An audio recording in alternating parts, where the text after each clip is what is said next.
Well, ladies and gentlemen, it is about that time. Good evening to everyone in the building on tonight.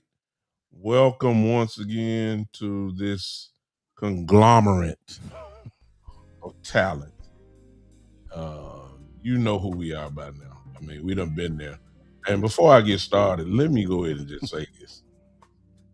I don't know who watched all this, but thank y'all for, at least on my page, it's just my page, the YouTube page by itself. There were over 5,500 views of this show. Wow. Just on my page, just the Big Time Show page. I ain't even talking about the Big Time Show Facebook page. I'm not talking about my brother's channel. So when you add everybody's channel up, we had to have at least over 6,000, maybe 7,000 people to watch this show. So first of all, let me thank you guys who supported it, liked it, whatever day that you watched this on. We appreciate you guys coming in. Okay, got that out of the way before I forgot. Welcome to the show. This is the Cowboys OG podcast, in which you got three guys here who know what they're talking about. Let me just say that we ain't been. I ain't been wrong. I can't speak for B-Bird, Cowboy. We late in the game. We almost at the draft time. I haven't been wrong yet. So I don't mean to toot my own horn, but toot.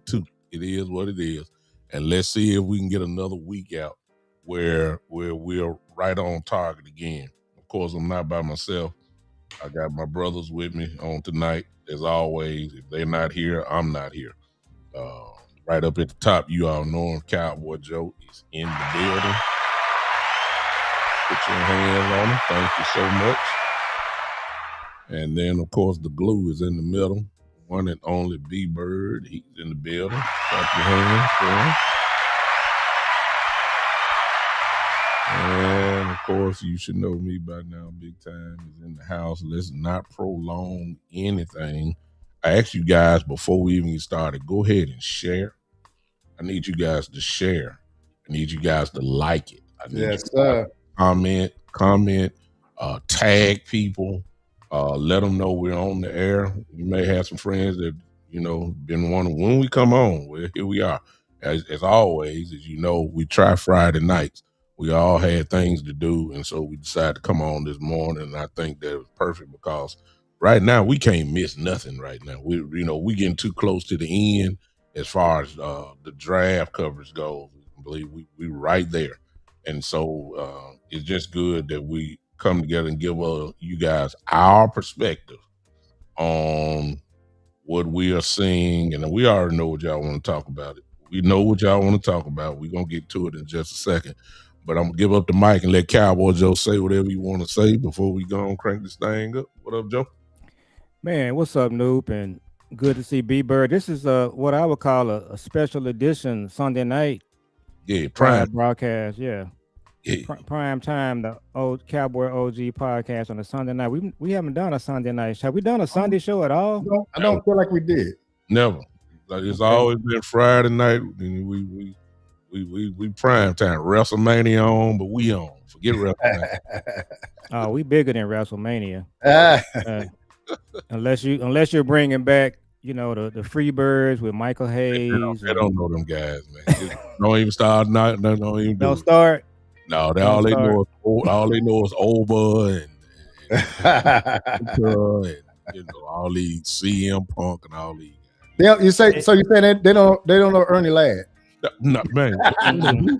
They think there's somebody at work, man. They don't know nothing about the big cat, man. They don't know nothing about that. They don't know nothing about Ernie Ladd. Hey, I gotta tell y'all something. So in my years, I never learned how to do the moonwalk. I always tried to do it. I never could pull it off, but for some way, Michael Hayes with the Freebirds would do it. Yeah, every time he started, that's right. Yeah, so that I couldn't ever figure that out. But glad to be on with you guys, and we got to talk about this Giants trade, and I'm still trying to figure this whole thing out. And then we got some rumors about Kansas City. Yeah. So Saturday evening, I came back in from out of town, and my brother sent me a text saying that the Giants are drafting at 5 and 10. I was like, what is he talking about? So I hadn't seen or heard about the trade, so kind of shocked. So we got to talk about what that means for us. Does that mean, when we get to 12, we're going to get washed out, nobody's there? Or does that mean that somebody's going to get pushed down to us? So let's try to break that down with our show tonight. I hear you, Joe. I mean, B-Bird, you in the building. So one of the things that I noticed that, and I'm only on this platform and just in this realm to just tell you about, like, these teams are not waiting around, man. They are not. Teams are being aggressive, man. They seeing things and going to get it, man. The Giants with the trade today, we're going to get on that, but they just kind of see that, hey, we got a future to build. We need draft picks. But the teams that don't have a future saying, hey, give me that 28-year-old guy that can make plays, and all I need is 3 years out of him, I can do it. So teams aren't sitting around. And what you can't do is look at how things fell last year for teams, because last year is not this year, man. Teams are going to change. Hey, nobody knew Seattle was going to win the Super Bowl, but they did it in 1 year. But if you're aggressive, and and you really want to win, you'll go out and do the things that it takes to win, not verbally, but actually. So don't talk about it, be about it. And so that's kind of where I stand at. And I see some people making some moves today just to make themselves better. And I close it out by saying, hey, again, I hate to toot my own horn, but once again, guess what? Toot. I told y'all that we're gonna be like this.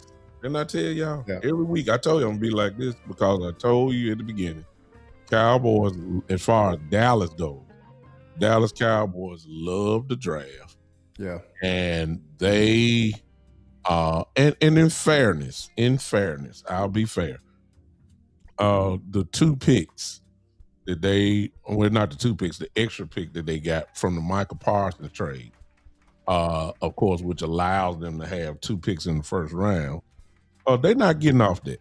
That's not, because it's not. One guy in the first round would kill the Michael Parsons trade. You got to at least have an extra pick, you know what I'm saying, like they got for this year's draft. So they're not, they're not trading down. I see some of you in TikTok saying, would I trade up for Caleb Down or Sonny Styles, Caleb? No. I mean, I would, but at what expense? Jerry Jones, I'm going to say it again until this is over with. Jerry Jones has an ego, and he has to prove that the trade for Michael Parsons and these 2 picks, which would be the foundation of the Michael Parsons, completing the trade at least. And once that happens, then we can go ahead about another 2 or 3 years, see how these guys play in 2 or 3 years, and then that will be the final judge on whether we really won the trade or not. So they're not trading anything. I see you, KB. KB in TikTok says, I want to trade Pickens. That's not gonna happen. That's not gonna happen. So we might as well just get ready. We're gonna draft 12 and 20. The Cowboys are not gonna do what it takes to make those type of big moves. And I can't blame them, because see, here it is right here. Hey, Bill, thanks for popping on, man. Listen, why would you? I just end it like this, and I'm not asking you guys to comment on it. If you want to, you can. But when you start talking about Max Crosby, the reason why we didn't get the deal done is because the Cowboys would not offer that second first round pick. Okay, they would not offer it. So my question is, why would you offer the 2 first round picks to move up for an unknown? These guys in here are rookies. Every one of them have flaws. Yep. I mean, if you're gonna trade the 2 picks, go ahead and get it for a proven guy that you know what he's gonna bring to the table. We don't know what Caleb Downs gonna bring to the table. We don't know what David Bailey. We don't know nothing about Arvell Reese. We don't know nothing about none of these guys. Even Fernando Mendoza. I mean, all of them are rookies. So it don't make sense to me in Cowboy land why y'all didn't want to trade the 2 picks, and then now you want to move it up for the draft, and it's just backwards to me. And that's really all I got to say about that. So the New York Giants, the Jets, the Cleveland Browns, it's a certain way they should value draft picks, high draft picks more than say your Kansas Cities, your Seattle's, the upper echelon teams that's trying to win, that has a franchise quarterback. The reason is because those draft picks can actually grow with them. The Cowboys are in a position to whereas they really shouldn't be valuing a draft pick so much. They should value proven players, because why? Our window is short. Yeah. So the Cowboys still move like they just value draft picks no matter what the situation is, no matter what their team is. I love the draft. So I'm gonna tell you why. The draft is something that the draft, and we said this before, but I'll mention it again. The draft, undrafted free agents and UFL players have in common. They're all cheap.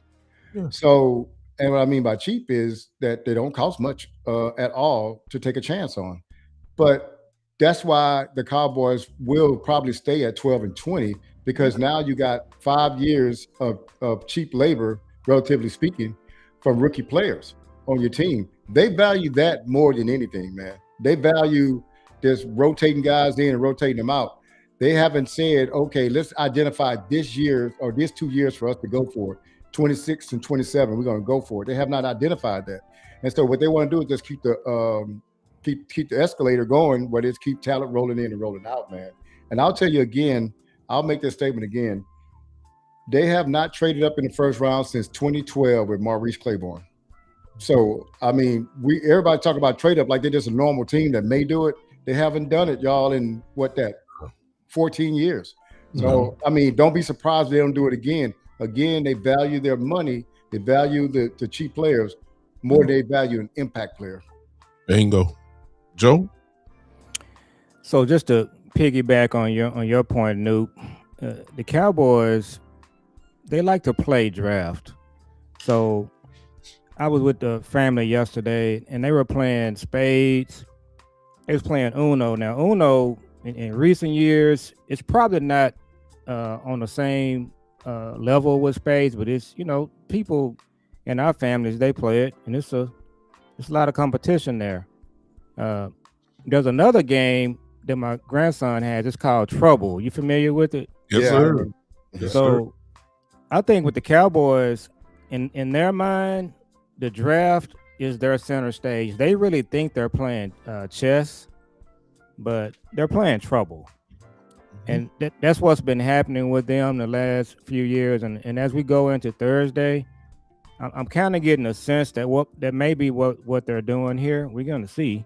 And we were talking about this in the green room before the show about the Giants. I'm going to disagree with you guys. I'm going to say right now, last year the Giants drafted Abdul Carter. They got their other pass rusher. What's his name? I can't think of his name. Burns. They're drafting 5 and 10. I'm not convinced that the Giants cannot catch and pass Dallas. I don't think it's going to take a lot. Their quarterback, he looks, like he got a little something working there. So I don't know. They picking 5 and 10. We're picking 12 and 20. And until you can convince me otherwise, big time, I'm gonna fold my arms like you. I just think the Cowboys, they do a lot of just goofy trouble type stuff with their drafts. So a lot of talk about Kendrick Falcon. We can get into him. But I tweeted this out to Boss Cowboy Sports earlier today.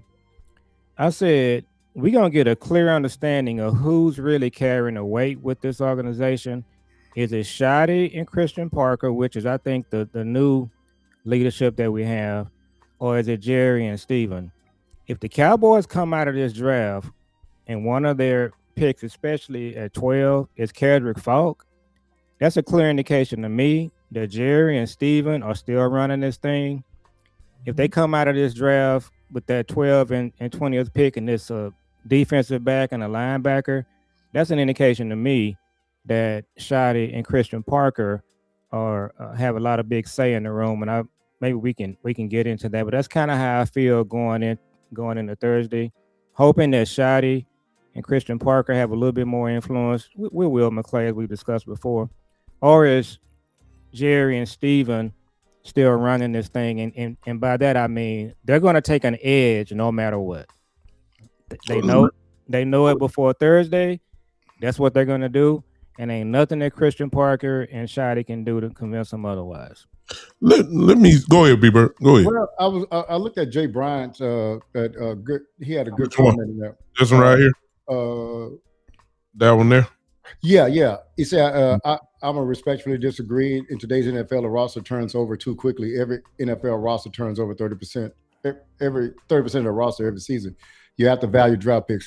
I'm not saying you don't value draft picks. I'm saying that a team that is rebuilding should value them more than a team that's on the precipice of winning. So, and the second, and I definitely agree with you because that's a good comment, man. I wanted to say that. But the thing is, you said roster turnover, and what that means is that that means also free agency too, right? They got, so free agency is part of that roster turnover too. Mm-hmm. They don't use free agency, so the draft is so important. So when they miss on the draft, they don't come back and say, well, we missed on this guy, and then now we need to go get somebody to fill this guy's position. They don't do that. They kind of hold on to the guy or whatever. So I definitely do agree with you, because I did see that stat before that, we think that the Cowboys don't hold on to people. There's a lot of that going on, but they're getting, I think other teams are getting proven players to come in and fortify the position that they missed on. And I'll just add to that, because I was going to comment on that too. The only problem, Jay, with that is your comment is 1,000,000% correct. However, they telling us that they were going for the Super Bowl this year. 2 to 3 year wonder. If they would have told us we're building towards the Super Bowl, then I would have said, okay, then let's use this draft as a big foundational draft, because we're not going to probably have 2 first-round picks again, without a doubt. I don't think so. I think the record will be too good. We'll have one, but I don't think, we'll have another one. The urgency of winning the Super Bowl demands that you do something completely different. B-Bird just said it real quick. Listen, the foreign language is free agency. That's foreign language to us. I mean, seriously, we use the draft, but we don't use free agency the way everybody else does. We already know this, but that's an easy conversation. That's been proven time and time again. The only thing that I'm gonna say is that if we are building, then I'm cool with it. Only now, let me get to Joe. With the Giants moving, because nobody really knows where they're going, since they got 2 top 10 picks now, they can go so many different ways with this thing. Mm-hmm. Me personally, just looking at their team, like last year, offensive line is what they need real bad. And then of course they need everything. If Tennessee don't pick Love at 4, I guarantee you the Giants will pick Love at 5. Considering that Scatterboo is coming off of ACL, a receiver, they need another receiver to go alongside Neighbors, and Neighbors is just coming off an ACL himself. So we don't know exactly where he is. And Scatterboo hurt himself later in the season. So I know it might be, he probably won't be there starting off day one. And if he is, he's going to be on some type of pitch count. So they got a lot of holes. They need defense. They need everything. So you don't know where the Giants are. But here's what I want to say, Joe, because you brought up Kid Falk. And I don't think that he should be picked up in no 12 as well. I agree with you 1,000,000% on that. But here's my question. Since the Giants did move, and everybody talking about this magnificent 6 or 7, what if neither one of them are there? And you don't have guys that you would pick probably at 20, you may not have a choice but to pick at 12. I'm serious, like the Dylan Thielemans, I hate to say Falk, but he might be the best pass. Well, I ain't gonna say the best, because the son I think are better, lower down. But we don't have a second round pick, so I'm saying, like, what if we wiped out? We may be forced, y'all. Everybody been talking about defense, but check this out. We might be forced to take an offensive player at 12, because that's what's gonna be the best player on the board. Whether that's a lineman, whether that's a wide receiver, I even throw in Sadiq by this time, the tight end from Oregon. I even bring him into play. The best offensive player may be there, because all the defensive guys going to be gone. I mean, it just ain't no question. So the sad part about this is, y'all, the year that you figure we really supposed to hit home runs, we very well may strike out in the first round. Seriously. Darryl said Messidor would be at 12, but nobody really ain't thinking about Messidor at 12. You see what I'm saying? And he might be the best pass rusher, Darryl. I agree with you. I love Messidor myself. but I didn't love him at 12. You know what I'm saying? I didn't like him at 12, but again, ain't I have no choice but to pick these guys if you just so dedicated on trying to pick a guy like that. And so that's what I want to say. Like, you know, the board may dictate how sorry we may be in the draft this year. I hate to say that. The board, and not Jerry, the board may decide where we are. Well, I want to just say one thing before you go, Joe, is that one thing I will give them credit for. When they picked high up in the first round, they have not missed. And I know it's kind of obvious because it's high in the first round. But they've done well picking high picks like 12 or whatever. I think they've kind of struggled with the 24s and the 28s and 26s. But you can go, Joe. Yeah. No, I think the discussion we're having is one of the reasons that I think people probably want to watch our show. Because we know when it looks like a duck, it quacks like a duck, it's a duck. Yeah. To piggyback on your point again, Nuke, the way this draft is falling, the way it's looking, the offensive player is probably going to be the best player on everybody's board except Dallas. There you go. So if Kansas City is there, if the usual suspects, the Niners, the Ravens, the Chiefs, the Packers, whatever the case may be, the way this board is probably going to fall, you need to pick one of the receivers. Hopefully Jordan Tyson is there. If he's there, you grab him. And the Giants might take him also. Kenyon Sadiq is a flashing light that basically says you should pick him. But that's not what these guys do, B-Bird and Big Time. That's not what they do.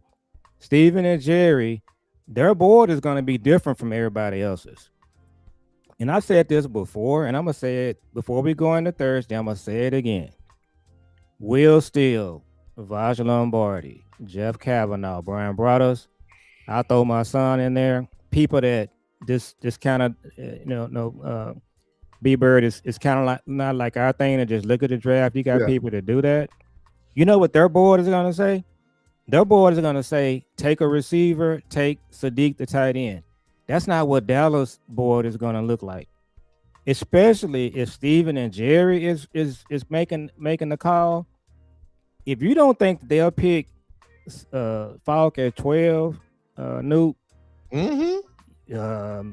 you better believe they'll pick him at 12 because that's what they do. And they've done it. I can just walk you down memory lane. That's what they've done. Yeah. And B-Bird, you're correct. When they picked high, they tend to hit on the O-line when they pick high. Yeah. They've also had a lot of success when somebody just falls to them that shouldn't be there. Correct. This is not that kind of draft. CeeDee Lamb, yeah. So this draft doesn't set up like that. Now if Downs or Styles falls to 12, there you go. That's what the way you want this to happen. If they get washed out, they will take Falk at 12, and in their press conference, they're gonna tell you one that he was the player they wanted the whole time.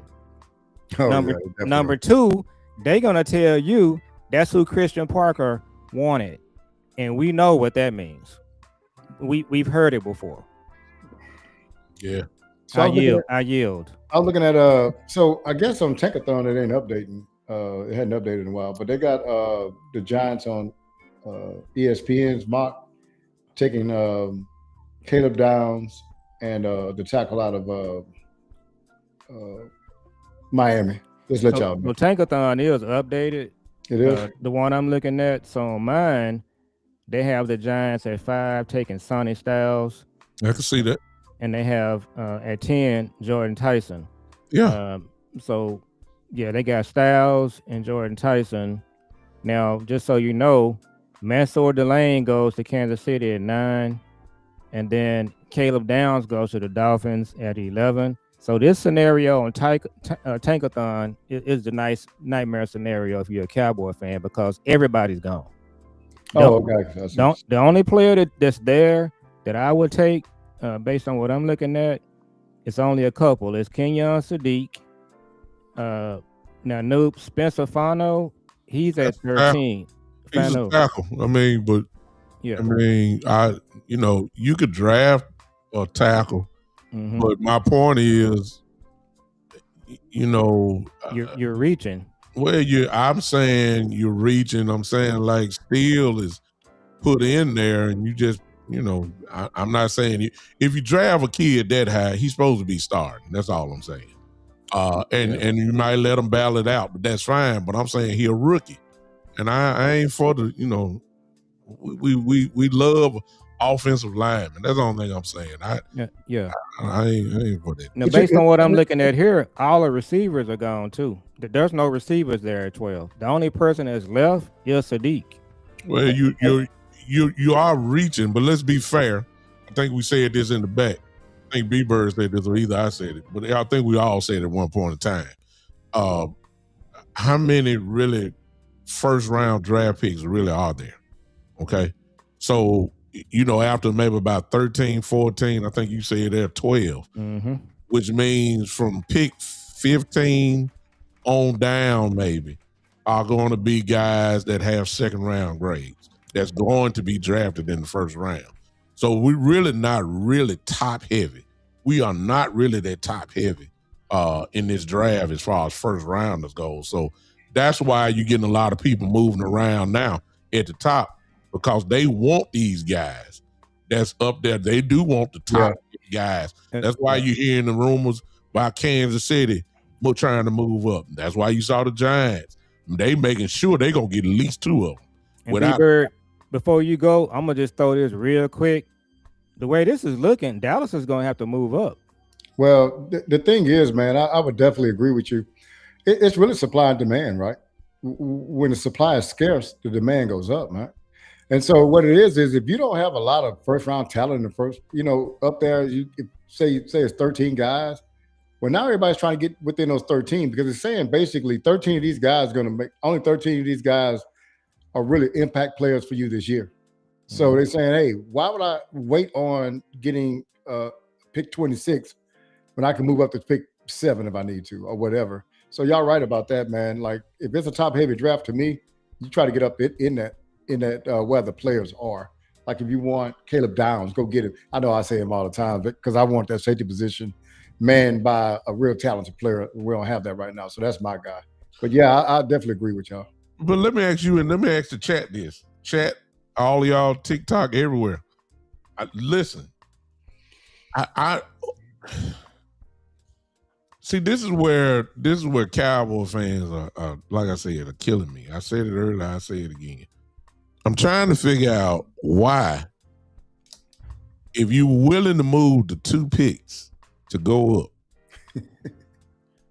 then why didn't you get at the Baltimore to go get Crosby? You're moving up to go get a rookie unknown. And I'm saying, like, whoever you talking about is not going to be Crosby. And I don't want to hear nothing about no injury. Crosby going to be fine. Yeah, he's going to be fine. I don't want to hear nothing about no injury. I'm saying, like, why are we so enamored with the draft? So I'm trying to figure out, and I'm not trying to poo-poo on these players. It's only maybe about 1 or 2 guys from me now that I would say, okay, he's worth,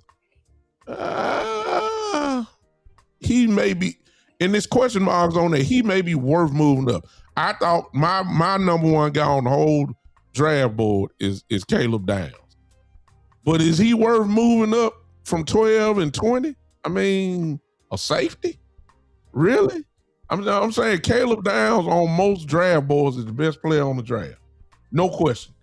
And after him, Bailey is good. He's an exceptional pass rusher, but he ain't good against the run. He's not. I mean, like, Arvell Reese can do it all, but is he worth moving up like that for? I'm just saying, like, I don't know. That's why I say they're gonna stay put. I just don't see it. So let me say this too, man. Let me say this. Okay, so some in the chat, and you guys and people's listening may be like, Bill, B Bird ain't real big on the draft. It's not. I like the draft. But I think what it is it's a psychological thing. Let me tell you what I'm trying to say. Everybody is happy around draft time. They're happy with new players, and the hope springs eternal, right? Like, and the Joneses really buy into that. I think in their minds, they love this time because they can't lose. Like really drafting new guys. They're bringing in. It's refreshing.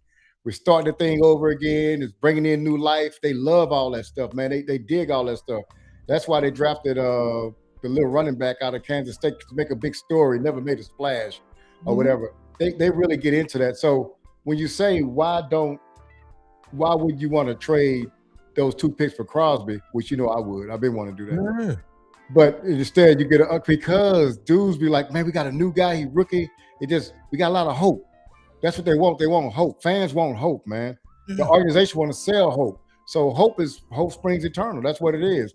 When we want results, like us three, we want results. Give me the best player. Don't give me no promising player because we don't know what this guy gonna be. This guy could be great. He also could be Mozzie Smith. He also could be Schoolmaker. You know what I'm saying? And then that set especially this organization who relies on the draft. Mozzie Smith sets this, Schoolmaker sets this. Both of them sets this team back way farther than it does, say, a Baltimore or Seattle, because those teams are gonna go out and rectify the problem. This team is not going to do it, man. No. So that's all I got to say, fellas. That's true. So one of the people in the chat, they mentioned Bain. This list I'm looking at right here, Bain is not going to make it to 12. He's gone. But to piggyback on your point, B-Bird, I think one of the reasons, and I can't speak for you, that you're probably not as excited about the draft as a lot of people are, because results matter. They've been drafting for 30 years, and what has it got them? Nothing. They haven't won anything with this draft and develop focus. That is absolutely right. We're all in the world where results matter. Yes. And so they can talk around the clock about the draft. We can go back and forth about the draft. They got this reputation of being this great drafting team.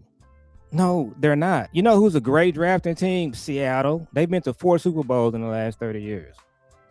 The 49ers have been to 3. They lost all 3 of them. The Chiefs have been to 4 or 5? Yeah. The Bills are better drafting than Dallas. Yeah. So they got this reputation of being a great drafting team. They love to play the draft. They love to play this. This is their version of Spades and Uno. Yeah, but that's what they like to do. They love this. So I want to mention this real quick. You know the reason that they didn't trade those picks to the Raiders for Crosby? Because they just prefer to draft. Yeah, they want to keep the picks to draft. They would prefer to do what they're gonna do on Thursday rather than just getting Crosby. They could have Brooks, the Miami linebacker. He should already be on the team. You know why he's not here? Because they love to play the draft. This is their, they cannot wait till Thursday. Mm-hmm. But historically, they haven't gotten it done. And the fact speaks for themselves. You got 30 years. You have not made it to an NFC Championship game. You are not a great drafting team. Mm-hmm. Let me clarify something. Because I was thinking about Fred Warner prior to his injury, and I think Jay Bryan asked, "Would you trade 2 first-round picks for Fred Warner?" Yeah, when he was healthy, without question, in his prime, yeah. I mean, but not now, obviously, with the injury, the ACL that he had.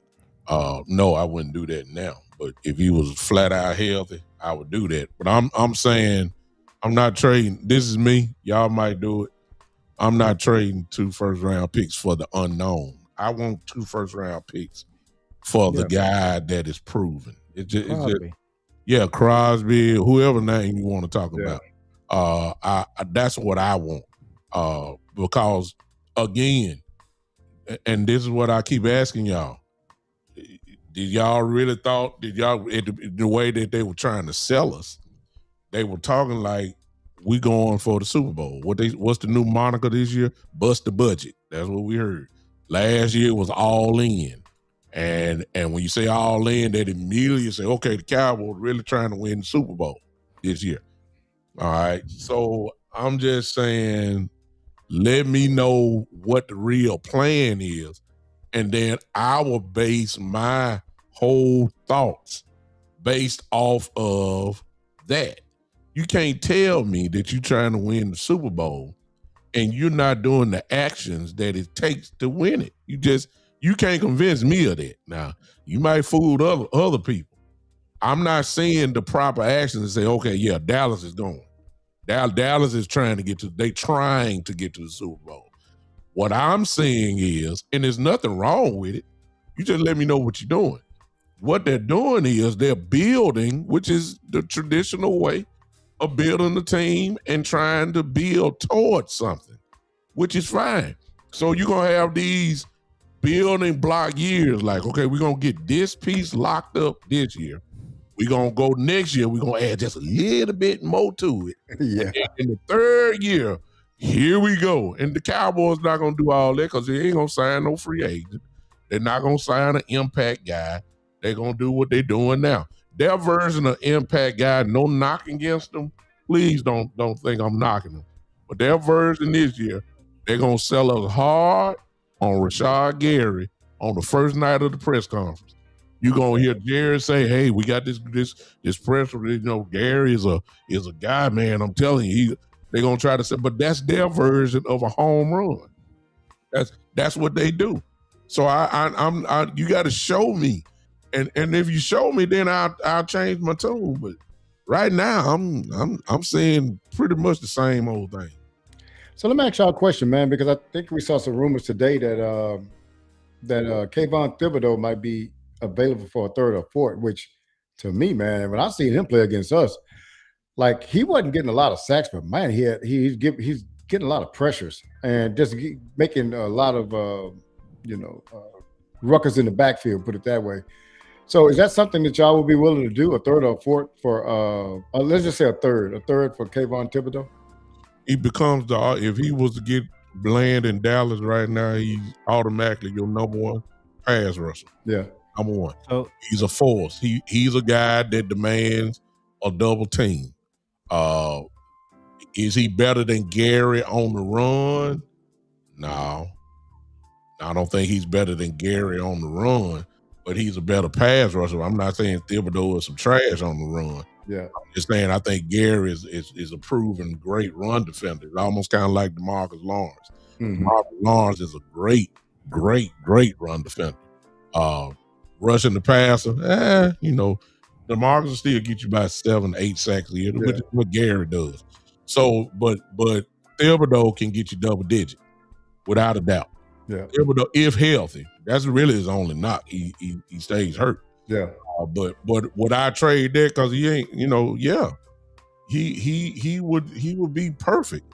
And you add him with Williams and Clark and Izaraku, that's a formidable front four. Without a doubt, I would do that in a heartbeat. And that's a move that I'll say, okay, all right, Jerry, you got me Rashad Gary and Thibodeau. Yeah. And now I'm saying, okay, all right, okay. And now I got Williams and, whoever else we got, Izaraku. Now you got a nice rotation. But right now, what you're saying to me is you putting a whole lot on Gary and you hoping that Izaraku step up. You hoping. Yeah. And that ain't showing me nothing. And Cowboy Joe, before you go, I just wanted to say that, like, if you get one of those primetime pass rushers, it actually make the Gary acquisition look a lot better. Yes.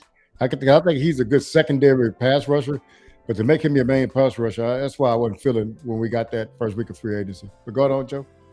So I'm gonna tell you why I don't think the Giants will do it, because when the Giants traded Saquon to the Eagles, they caught a lot of heat from their fans from trading him to the Eagles, having to see him twice a year. So I think they would be kind of tentative on a deal like that and send him to Dallas.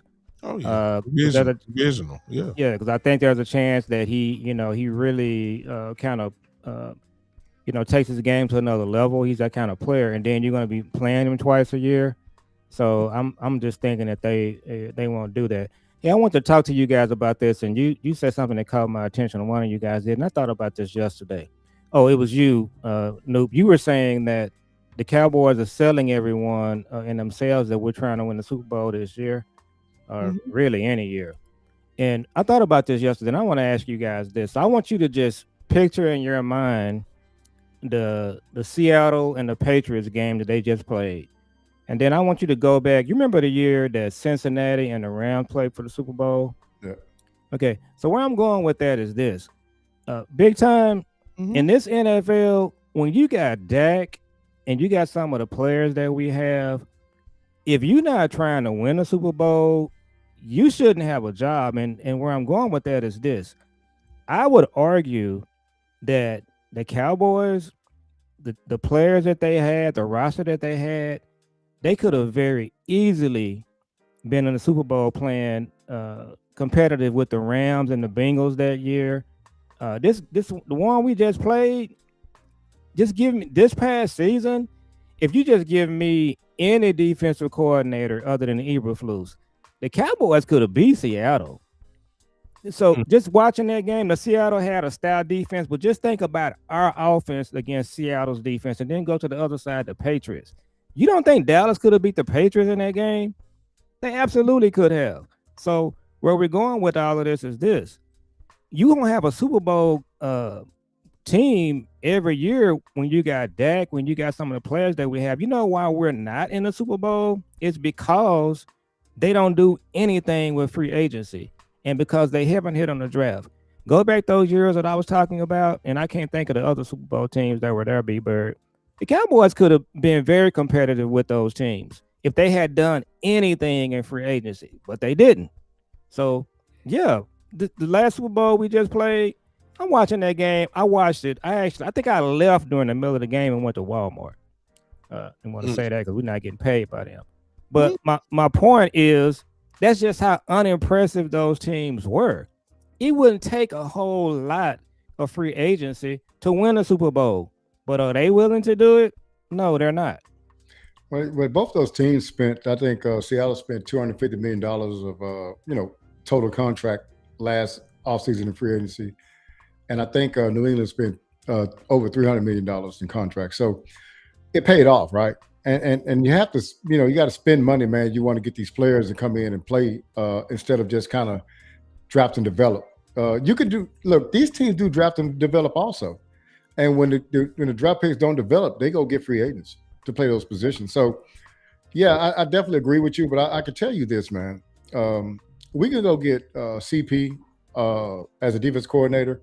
But I think look. Okay, let me get this. You know what teams win world championships? The teams with the best players. There you go. And that's what it is, man.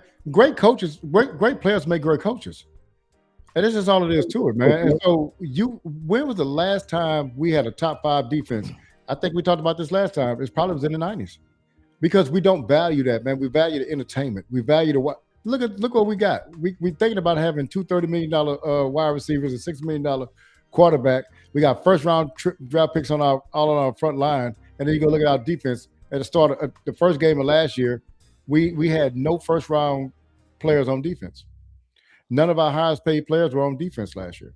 Why? Because they come secondary. But then you look at New England and you look at Seattle, their defense carried their teams. So look, defense ain't pretty, man. They don't grab eyes. They don't win fantasy football league titles, but they will win you a Super Bowl title and we can just look at suppose our offense versus our defense last year. I mean, we had one of the best offenses, and some people, and this is what I don't want to hear, y'all.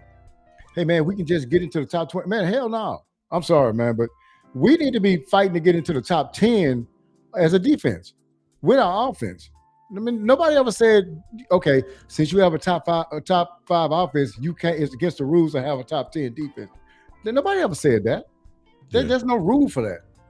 So when we get this defense straight, man, we'll start winning world championships.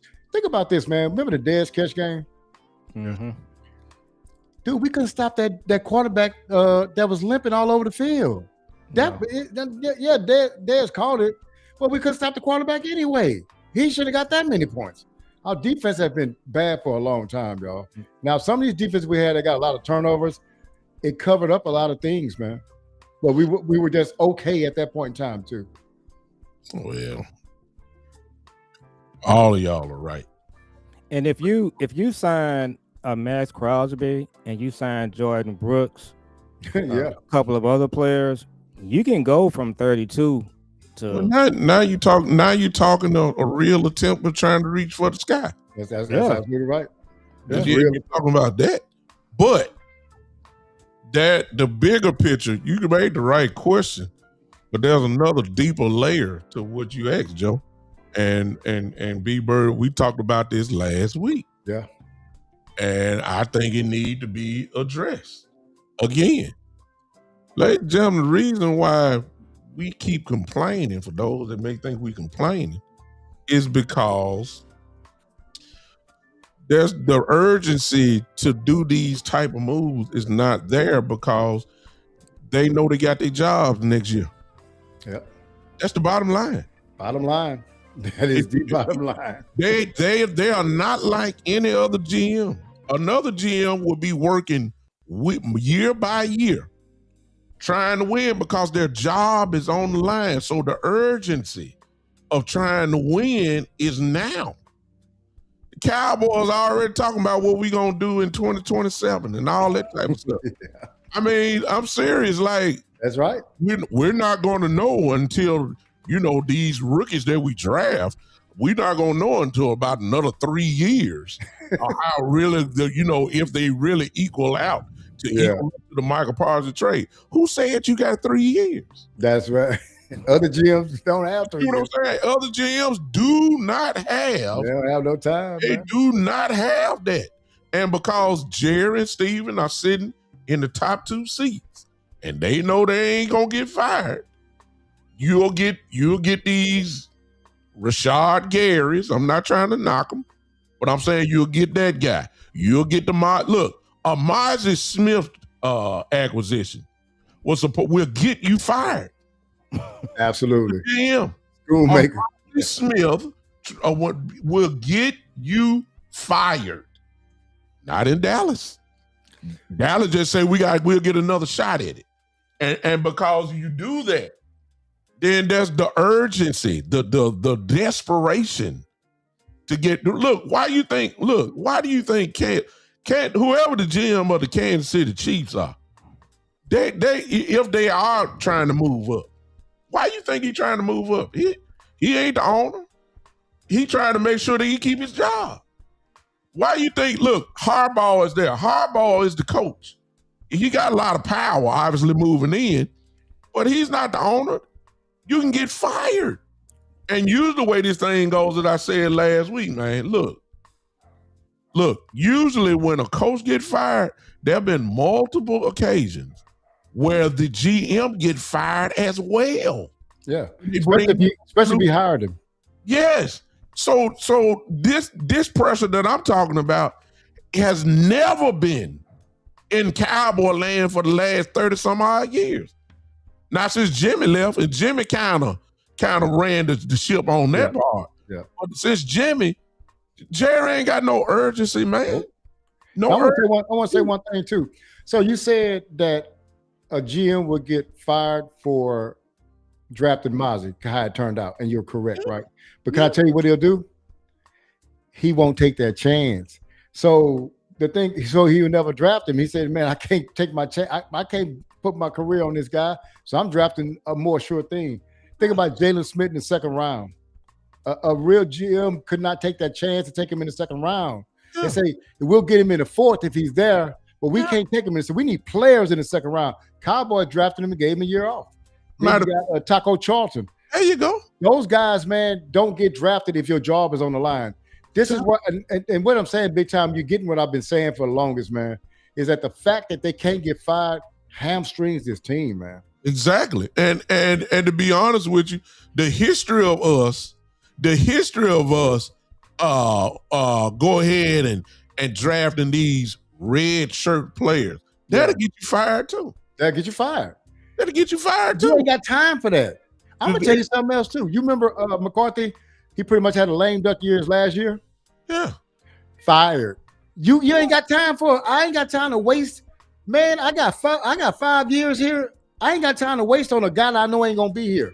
Yeah. Over $4 million. Man, fire that dude. Give him $4 million and bring somebody new in now. Yeah. I got to win. Yeah. So like they make moves, man.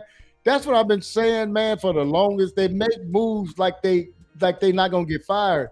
And when you make moves like that, you're never gonna be as urgent as the guys that need to do this for their job, man. Yeah. So I'm sorry, Joe. I know you gonna add to this, but I'm saying like Jalen Smiths. You knew every angle of his knee was tore up. Yeah. You knew he had a drop foot. Yeah, he still have it, yeah. And you still picked him anyway, trying to make $1 out of 15 cents. Right. And so when we say all this, a person like McCoy seemed like that's just like a guy that the Cowboys would be.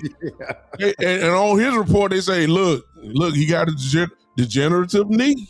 But the Cowboys say, look, we got the kind of doctors to get, look, we took care of that. See, drafting, listen to me.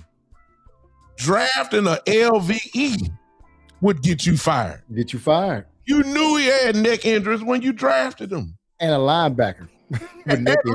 Where he got to use his neck. Got to use his neck. Let me take the words of Cowboy Joe. This is what the Cowboys do. Yeah.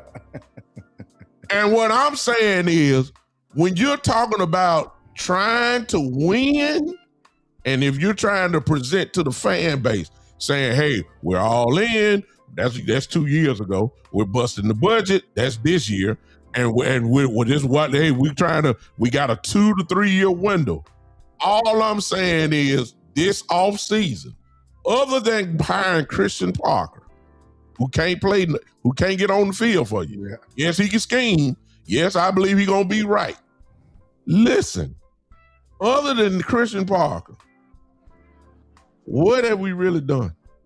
Other than the usual. This is the usual. I'm sorry, B-Bird. I'm sorry. Yeah. We did not shop at the Salvation Army this year. I give y'all that credit. We shopped at Dillard's. Okay. We didn't shop at the Louis Vuitton store or the Gucci store. We shopped down and we shopped at Dillard's, and we didn't shop at Target. You know, we might have stepped up. We got a little piece from Target. We got a little piece from that, and it sounds like bargain. Look what we did. I'm sorry, Joe. I'm taking too long. Look what we did. Look what we did, y'all. On day 2 of free agency, where the rules are and have always been, when you're going in the first week of free agency, you already know that you're going for the top guys and you're going to overpay. Yeah. What did we do? We went out and got Rashad Gary. From Michigan. A tier 2 guy. A tier 2 guy who can play. I'm not trying to knock him. He can play. But you don't go get a Rashad Gary on day 2 of free agency, man, in the first week. And there's a trade. It wasn't even a free agent signing. I'm done. I'm sorry, Joe. Go ahead. Joe, go on, comment on that. Oh my God. No, you guys are on point. So there was a few months ago, there was a story about Dan Quinn and the Commanders front office. So the Commanders are basically saying their front office is saying he got to win this year or he's out. Yeah. So yeah. Now that's how I go, baby. Now I had to look this up. So the New York Giants, their general manager is Joe Shane. I think that's how he pronounces it. Yeah. His job is on the line, like right now, before Thursday. So B-Bird, I'm telling you, the Giants and the Commanders, their folks know they can get fired. So what are they doing? They are building a good football team. Look, Abdul Carter, Brian Burns, don't go to sleep on the Giants, what they putting together, because they try not to get fired. We not doing that over here. I saw something yesterday. I was listening to another content creator. he said something that really caught my attention. So when the Cowboys drafted Tyler Guyton that year during that draft, guys, everybody in the content space, even the people on the legacy media, whoever, they were saying the Cowboys should not draft Tyler Guyton. What did the Cowboys do? They drafted Tyler Guyton. But you know what though? Check this out. When the Cowboys drafted Tyler Guyton, Brian Schottenheimer was not the head coach. Brian Schottenheimer did not have a say-so in the Cowboys drafting Tyler Guyton. You know who's looking at Tyler Guyton right now? Mhm. It's Brian Schottenheimer, because you know why? This is his first opportunity to be a head coach. He ain't trying to lose. He can get fired. So he's looking at that left tackle spot and he's going like, boy, let me tell you something. You got about 4 games or 4 quarters. I'm getting you out of this lineup, brother. And that's that pressure, B-Bird. You're talking about you have to win. Yeah. Brian Schottenheimer can't sit here and lose games. Let me add one thing to be a big bro. You just said they drafted Tyler Guyton, right? Okay. Mhm. Again, general manager. Tyler Guyton played right tackle his whole career. Yeah. Mhm. There is a difference between playing right tackle and left tackle, especially when you never done it before. Why did you draft right tackle and then immediately move him and experiment and put him at the blind side of your $60 million quarterback? That's the kind of stuff that will get you fired. And why would you draft, let's go back. Why would you draft Connor Williams, who was a right tackle at Notre Dame? Why you all of a sudden put him at left guard, playing with Tyron Smith? He ain't no guard. He never was a guard. He was small. This is what we do. They love flex. Look, Yeah. you ain't got time to be flexing on the line, man. Yeah. Come on now. I'm just saying what y'all saying is true, but it's deeper because it all points back to Jerry Jones. Yeah. Yeah. And Jerry Jones, because he's comfortable, he know he's not gonna fire himself. He know he's not gonna fire his son, and they'll be here next year, and they're gonna hold the position till they die. This urgency that we're talking about, you seen from other GMs. Look, why do you think Howard Roseman from Philadelphia is so good? He can get fired. He can get fired. So Go ahead. I want to tell you the story, man, that I heard. It kind of signifies what people want to know what urgency is. So they asked Brandon Bean, he said, hey, man, they asked him like 2 years ago after Josh Allen had become Josh Allen. They said, well, in the 2018 draft, man, you made a big move to get Josh Allen. And they said, man, was that a hard decision? Because you traded a lot of picks. He looked at him and said, no, it wasn't a hard decision at all. If I didn't get a quarterback, I was going to get fired anyway. So I might as well go for it. Yeah. He's saying basically, no, you think it's a hard decision. It's a hard decision if I'm going to, no, it's either he going to work, either I'm going to get a quarterback in here that's a real quarterback, or I'm going to be on the streets. So I got to go get this quarterback. It don't matter about them draft picks. I need this quarterback. And that's what he ended up doing. Yeah. But I just want to tell you the difference between the urgency of somebody that know that they fit to fire me if I don't get this right versus a guy like, I could look 5 years down the line. Yeah. And the crazy thing is about this draft is the Cowboys have 2 picks. They got 12 and 20. In this draft, we talked about the first round grades. Now next year, if you look at that draft next year and you got 2 picks, it's going to be a really good draft. This draft is not that draft. This draft right here, guys, this draft is better in the 2nd, 3rd, and 4th round. Exactly. So good football players there. Real good football players. And it's going to be good football players, but that's the other thing that they do too. So the Cowboys have 3 5th round picks. And I was talking to my son about the draft and just how it plays out historically.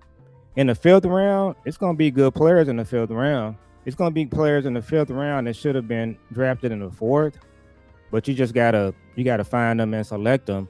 The Cowboys, big time. You talked about what they've done with their second round picks over the years. The the LVEs, the Jalen Smiths, some of the stuff that they do. They do a lot of goofy stuff in the fifth round too.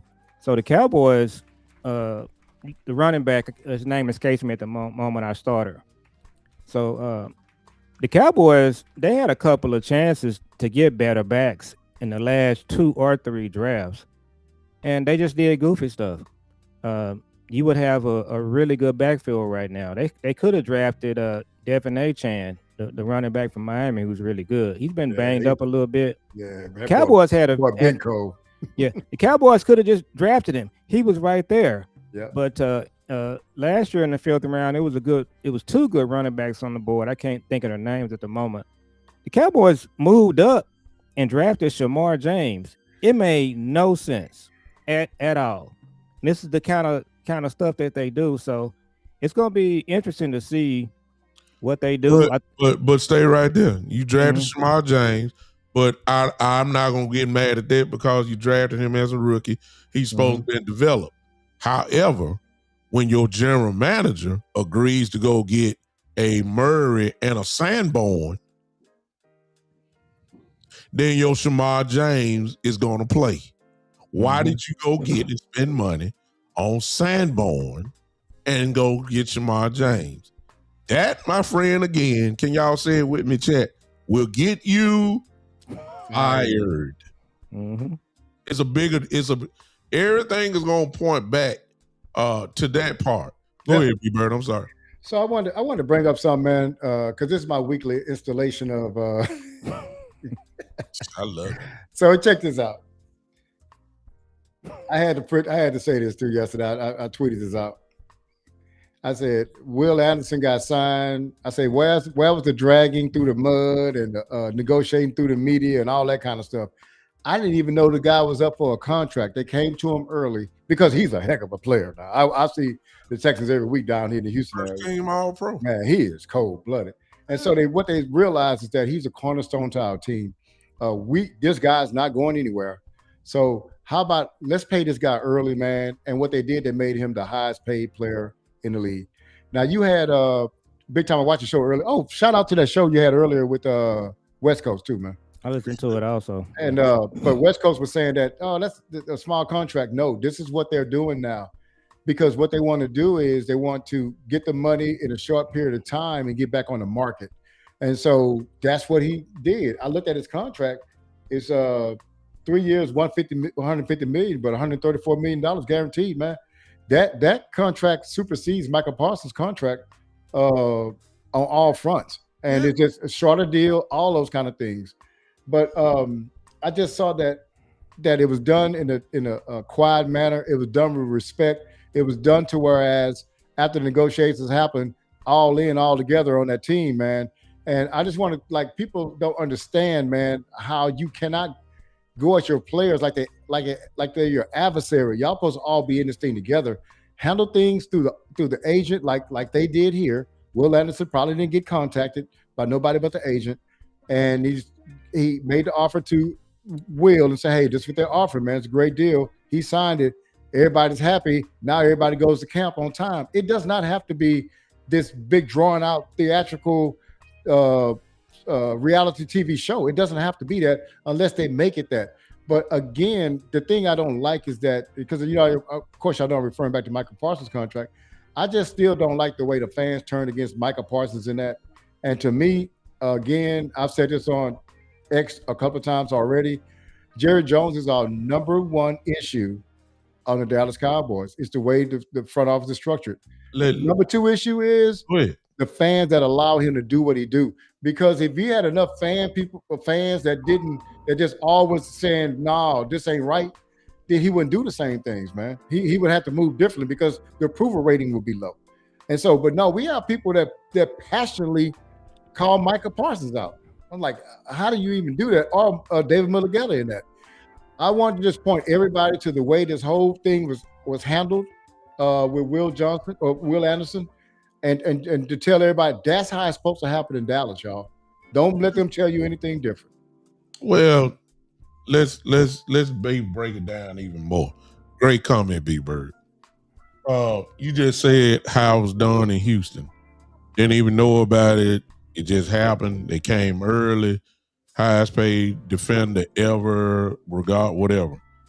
For a great player, first team All Pro, and Will Anderson, and the number one ranked defense, I believe, last year total.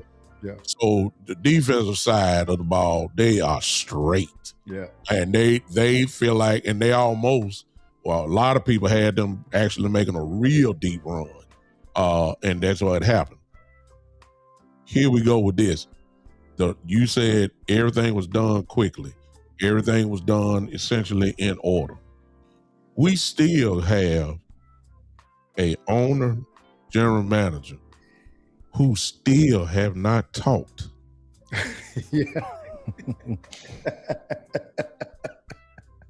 To the agent of Michael Parsons and George Pickens, according to now. Listen, do you see the difference? Yes, right there.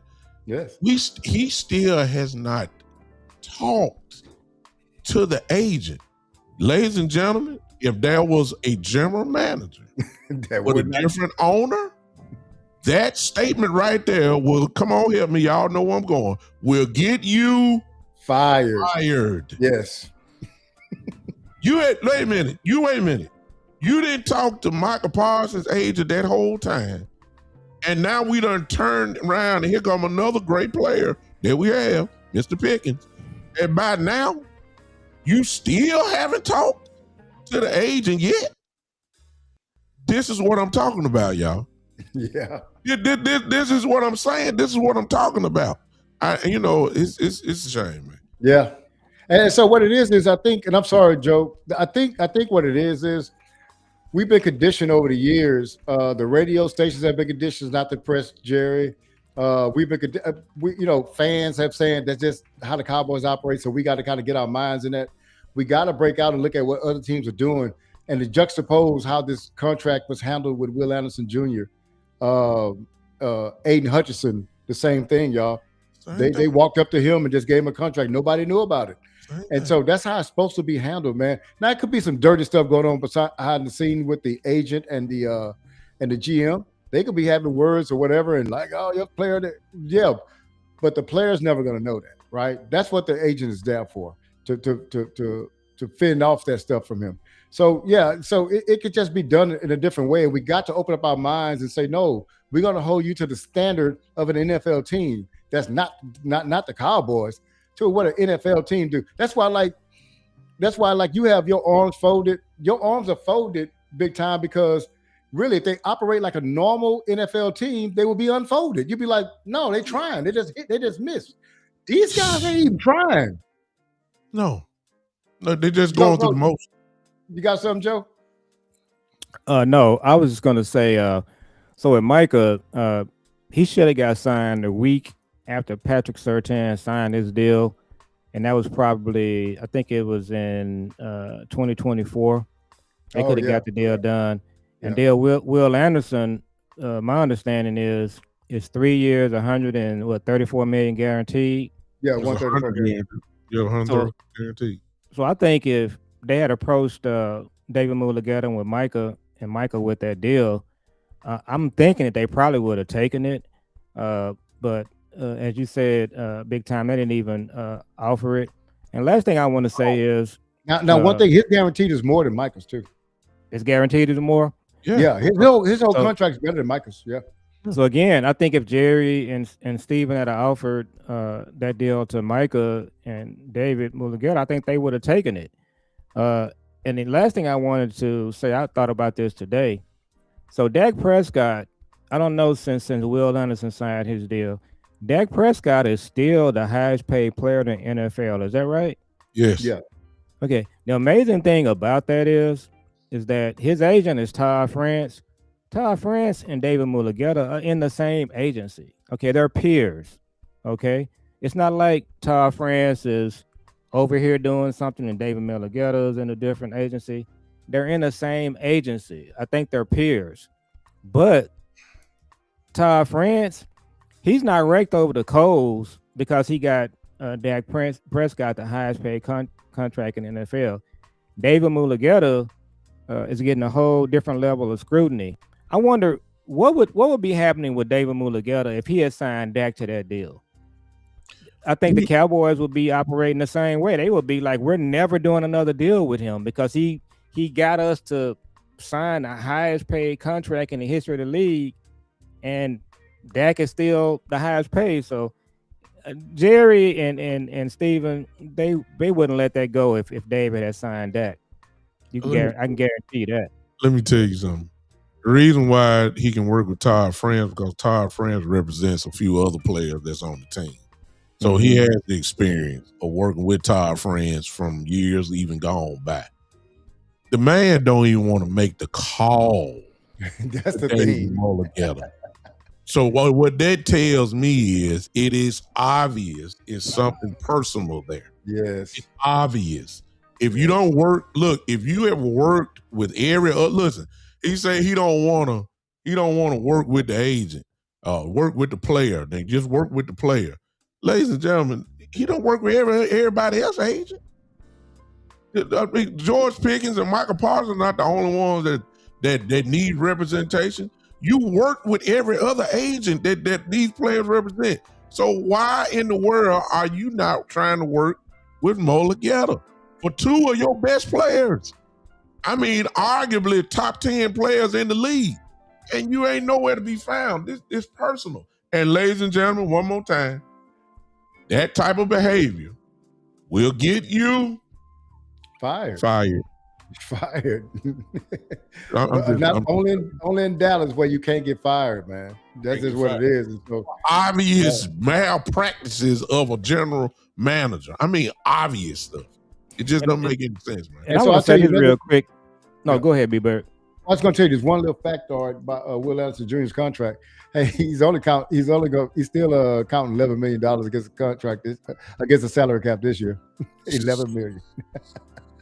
Well, yeah, they know how to do these contracts. Right. Every team has been doing that except Dallas, and that's been the situation for 30 years. And the last thing I want to say about this whole thing we talked about tonight, and it's been a lot of content out there that I've enjoyed watching, and so it's always fun talking about the roster and who we should take and who we shouldn't sign.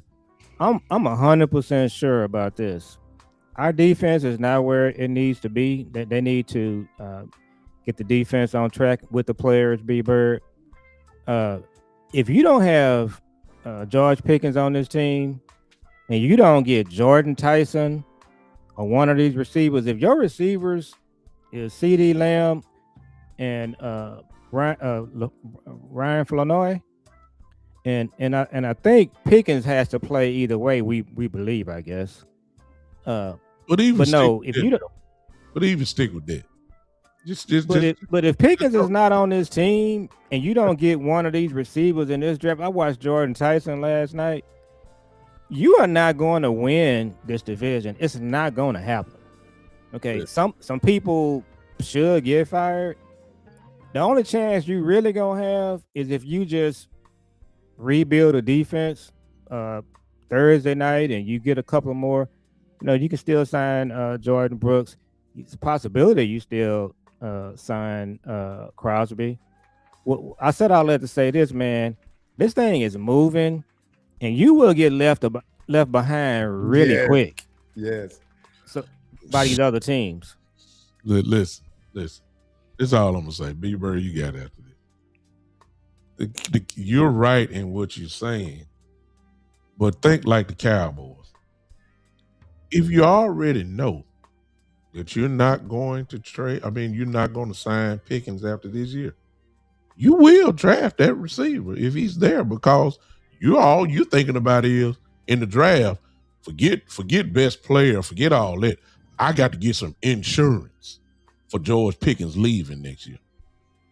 That's not a good reason why to pick one of these wide receivers. No, it's not. I mean, if you already know that you're not, and they could run that game. We're talking about paying long term. Okay, fine. Okay, we done heard that before. If you know you are not going to pay George Pickens long term, your plan may be to get one of them three receivers, whichever one is there, if he's there. if they're there. You just might do that. And then they'll come on the press conference and say, hey, he was our highest rated player on the board. Yeah. So we know we had to pick him. You know what I'm saying? He was very high on our board, just lying. You know what I'm saying? And that's what they will do. And that's not a good reason why. But again, if you're picking guys for insurance purposes, guess what? That might get you fired. Well, we might be in trouble because I think we're demonstrating tonight. I don't think any of the receivers are going to be there at 12. So to your point, big time, if they want to do that, they're going to have to move up to get a receiver. It's not going to be one there at 12. I don't know. It maybe if it is, it may be one, and I'm quite sure at that particular time that person probably be the highest ranked player on the board. So it makes sense if they did pick him. But what it also lets you know is this will be Pickens' last year, and if you know this is gonna be Pickens' last year, then go on trade him and get something for it since you building towards something. Since you obviously ain't trying to win this year, go on trade him. I mean, just go ahead and trade him. You'll get something good for him. It's just that simple. You and Wes talked about that Baltimore thing. Yeah. I saw that. Yeah, Baltimore would jump on that quick. They'll love Pickens. They will love him. Even if that means second round pick, whatever it is. If you know you got to get something for him. That's what I'm saying. If you drafting a guy in the first round, top 10 pick, top 12 pick, listen, it's obvious to me, and I don't see it no way. It's obvious to me you are not going to keep Pickens. Go on, get rid of him. Go on, trade him. Go on, trade him. Stop it. We tried it 1 year. Goodbye. Forget all that. I ain't got time for this. I want to win. It's been 30 some odd years. I'm ready to win. I'm tired of having the most talented roster in the NFL and don't get nothing from it. I'm tired of that. I want to win. I thought all we had to do was just build just a little bit more and we can go hit this thing. I don't see it. But go ahead. So it's something crossed my mind, man. This is going to be crazy, right? I'm telling you right now. No, it's not. Okay, so say they franchise Pickens this year, right? Yes. 2026, he's franchised. Then they franchise him again in 2027. They can. Right? They can. Then in 2028, guess who got an out in their contract? CD Lamb. Yeah. Do you think that they'll franchise him, sign him to a big deal, and let CD walk? You let CD be all pro the next 2 years. Then ask me that question again. What you think gonna happen? Or the price tag go up? And that's what I'm saying. Like, you ain't gonna want to pay CD that money. You know that came across my mind. I said, man, I wonder if they string this Pickens things along until CD's contract run out, and then they can give basically CD money to Pickens.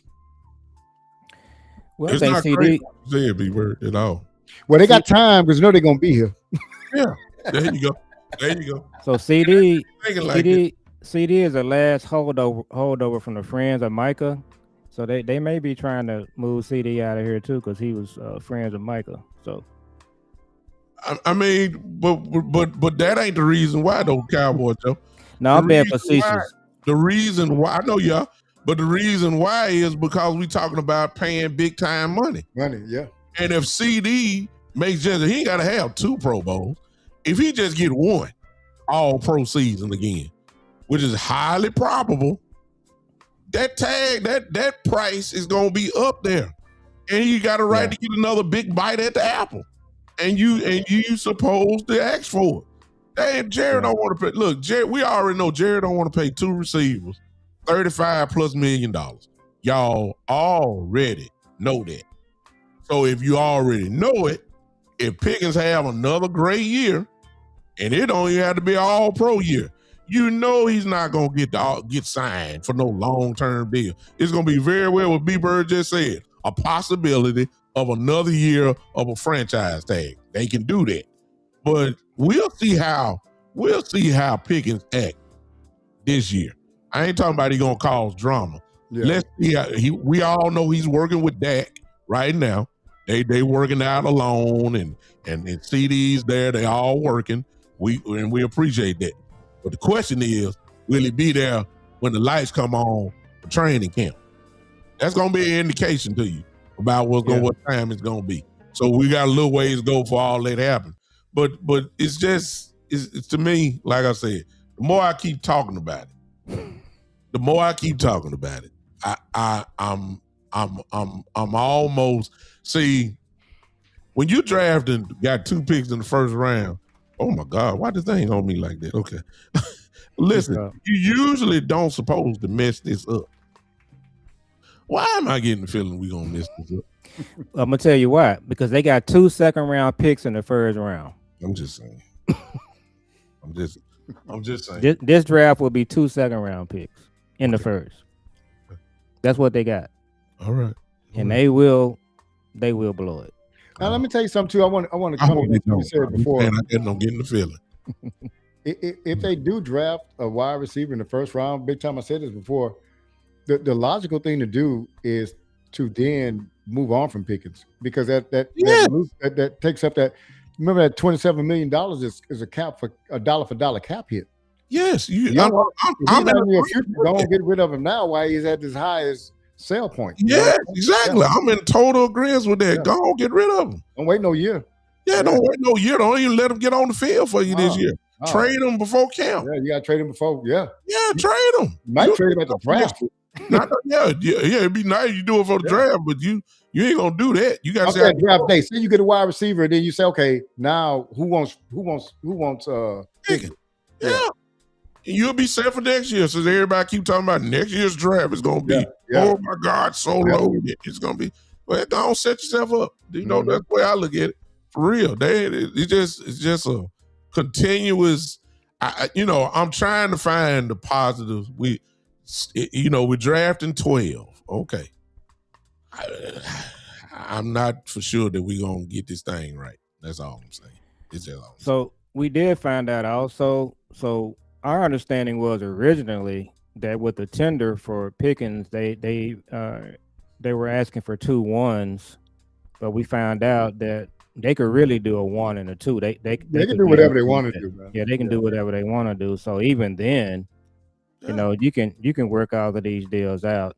So, but yeah, I think the person that we need to be talking about as this week moves ahead, I think it's Sadiq. I think at 12, I think he would be a good pick. A little high, but he may be all that's there. If you're asking me, behind door number 1 is Sadiq and door number 2 is Falk, I'm taking Sadiq every day and twice on Sunday. And then Jake Ferguson, he just signed a new deal. What would Jimmy Johnson do? Jimmy Johnson will walk right over to Jay Ferguson's locker and say, this tight end that we just took from Oregon, he's here to take your job. And he would go over to Schoonmaker, B-Bird, and he would tell Schoonmaker, you lucky Reverend Span Ford got hurt last training camp, because he is going to take your job. And that's what a good coach would do in that situation. So people are saying, well, you just signed Jake Ferguson. Why would you draft a tight end? I just gave you the answer. Also, too, those contracts that Bland and Jake Ferguson signed, they were basically 2-year contracts. So after this year, they have an out for both of those contracts. Yep. I want to thank you, Joe, because for the first, we've been on 1 hour and 28 minutes. You finally gave me just a little hope. And the reason why I said that is because it makes me repeat what I've said before. I am a firm believer in strengthening your strength. Mm-hmm. The strength of this team is the offense. And if you're telling me that if Sadiq is there, trust me, your offense just got better immediately by picking him up. You give Dak another weapon, and you already got a great offensive team as far as I'm concerned, as long as Pickens is here.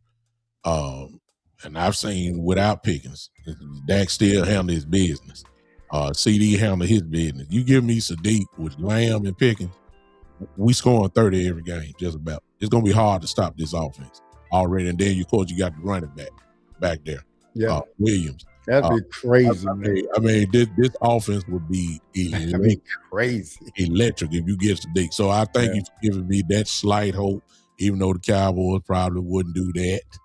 But thank you for giving me that slight hope. It took And then make it even better. Just sign Jordan Brooks. Anyway, you got to you crawl before you walk. But I appreciate that too. Yeah, it'd be nice. Go ahead. Yep. Go ahead, B-Bird. I'm sorry. Oh no, that's it, man. I'm good. All right, y'all got some more because I bet you the chat is getting tired of me. I know they are, but I all I can say is I haven't been wrong yet. I have not. I have not been wrong this whole off season, and I'm hoping. See, I'm going back to what Joe said. I don't care what y'all say. At night at 12, if I hear the name Kendrick Falk at 12, I am going to. I can't speak for everybody else. Show. I am going to light the Jones family up. You ain't gonna be by yourself. I'm going all. We'll have an emergency meeting of the OG podcast. Oh my God! You better go find landlord and Henny and them too. That would tell me that you ain't ready. That's what it tells. We are on a 2-8. That Jules right there. Yeah, it is. Jules, lean over a little bit. We see your Jules. If we get Kendrick Falk at 12, he like Falk. I know that's your boy. I'm telling you right now, I'm going off. I'm just saying. I listen to you and see why it's such a great pick. But if we pick Kendrick Falk at 12, I'm telling you right now, I'm going off. If I need Thielemann at 12, I take Thielemann at 12. Forget Falk. Give me Thielemann. Yeah, come on now. I'll take Thielemann at 12, but Kendrick Falk, I mean, to be honest with y'all, I'm giving the brother a chance. When I see him on film, he got a motor. And he don't just be like, he don't remind me of like Taco, or he don't remind me, and he wouldn't be a pick like Tristan Hill, or he wouldn't be a pick like Mozzie. Now, he's not Micah, or he's not that, but the boy, he's big. Jude, is he even Rashad Gary? He says he's better than Rashad Gary. Okay, I would say so. Yeah, he's younger. Okay. Rashad Gary has reached his ceiling, but Kendrick Falk has not. Okay. And then also, I want y'all to think about this too. These coaches, they really mean something. They be developing these players. So whatever we have them graded as, they're gonna be better with the coaches. So what we pick at 12, Kendrick Falk is a top 50 player. He is that. I give you that. So I mean, should we pick him at 12? I think that's too early for him. Thank you. That's all I'm saying. But if we got to pick him at 20, I'm cool with that. I'll take him at 20. I'll take him at 20. Me too. All right. I'm not taking him at 20. I wouldn't think. Look, it depends on who there. That's all I'm gonna say. That's all I'm gonna say. I'm done, y'all. I don't know, Joe. If you done, if you got something else, pull up. You can pull it up. Right. No, we're good, man. This was a great show. Our first Sunday night special edition, OG's podcast. So I know it's a busy day for you guys. So appreciate you guys for doing this show. We did. Hey, we brought it home. People was counting us out. They was counting the OGs out. But hey, you can't never count the OGs out because we know how to land the plane. But man, enjoy doing the show with you guys. So my son and I, you just saw a little bit of a taste of our show. He and I, we do a father and son show together. We don't always agree. A lot of times we don't agree. Different generation of Cowboy fans. So our show is called Father and Son Cowboys and Sports Talk. So channel my son actually started. He kind of dragged me into it, but I really like talking Cowboys, so I decided to do it with him. And then you can find me on Twitter at CowboyJoe64. And so check me out on there. And go over to our channel, Father and Son Cowboys and Sports Talk. We're trying to, get more subscribers. Right now we're at 339. We're trying to get some more people in here. And then B Bird, we're always promoting him. B Bird has been one of the legendary content creators. Oh, yeah. Been around for a while. Started admiring B Bird's work years ago. And then, of course, my fraternity brother, Noob Extraordinaire, Big Time Show. He was one of the first people I watched, and just extremely impressed with his content. And then we just kind of connected from there.